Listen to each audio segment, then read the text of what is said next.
Published, 1701 Eastern Daylight Saving Time, the 22nd of June 2018. Updated, 2037 Eastern Daylight Saving Time, the 22nd of June 2018. Camille Moses has a message for oncologists. Statistics, and pancreatic cancer. I'm not going home to die. In fact, she is in remission. 6 years ago, Camille was diagnosed with pancreatic cancer, one of the most deadly forms of the disease. The 5-year survival rate for pancreatic cancer is just 9%. Camille, now 58, is one of that tiny minority, and determined to use her second chance to remind other patients that they could be too. She had an unheard of total response to the aggressive chemotherapy she was given, and now has a new purpose to her life, being living proof that pancreatic cancer patients deserve treatments, funding for better ones, and a chance to live. Camille Moses was diagnosed with pancreatic cancer, one of the most deadly forms of the disease, in 2012. 6 years later, she is one of the very few to be in remission. Pancreatic cancer is one of the most lethal forms of the disease. Around 95% of people who contract it die from it. Steve Jobs, Joan Crawford, Patrick Swayze, and Luciano Pavarotti all died of pancreatic cancer. It is the fourth leading killer in the United States. Around 10,000 people are diagnosed with pancreatic cancer each year in the UK, and 50,000 in the US. What is the cause? It is caused by the abnormal and uncontrolled growth of cells in the pancreas, a large gland in the digestive system. WHO has the highest risk. Most cases, 90%, are in people over the age of 55. Around half of all new cases occur in people aged 75 or older. 1 in 10 cases are attributed to genetics. Other causes include age, smoking, and other health conditions, including diabetes. Why is it so lethal? There is no screening method for pancreatic cancer. Pancreatic cancer typically does not show symptoms in the early stages, when it would be more manageable. Sufferers tend to start developing the telltale signs, jaundice and abdominal pain, around stage 3 or 4, when it has likely already spread to other organs. What are the survival rates? For all stages of pancreatic cancer combined, the 1-year survival rate is 20%. At 5 years, that rate falls to just 9% if the cancer is caught in stage 1A.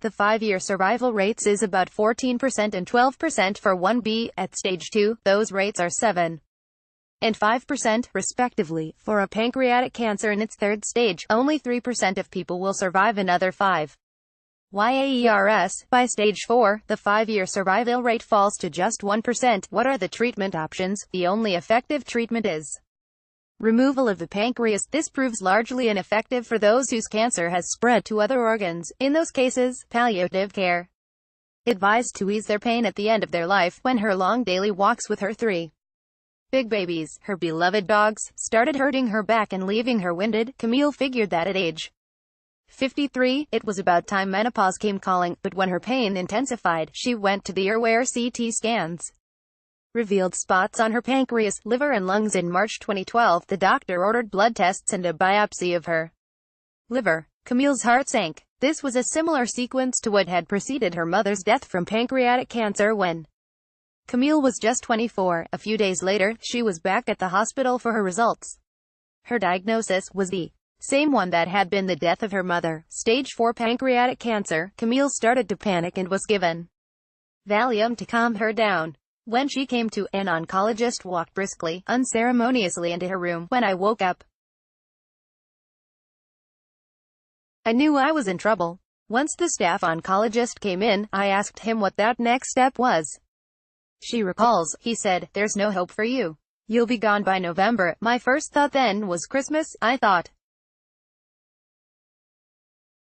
I'm not going to be here for Christmas. It was devastating.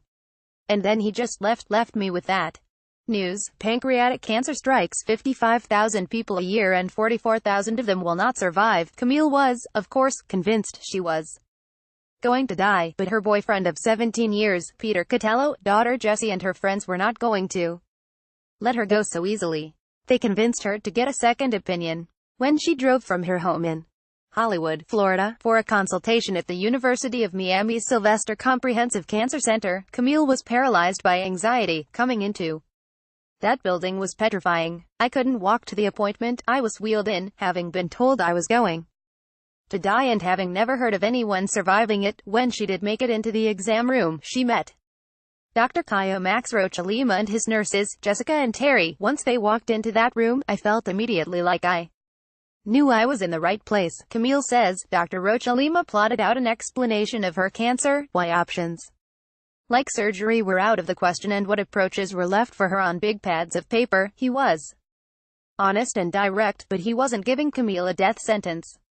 There was one option they could try, a very aggressive form of chemotherapy, called FOLFIRINOX. Camille's second from right boyfriend of 17 years, Peter Costello, left, and daughter, Jessie Wright, urged her to get a second opinion when her first doctor told her she would die of pancreatic cancer.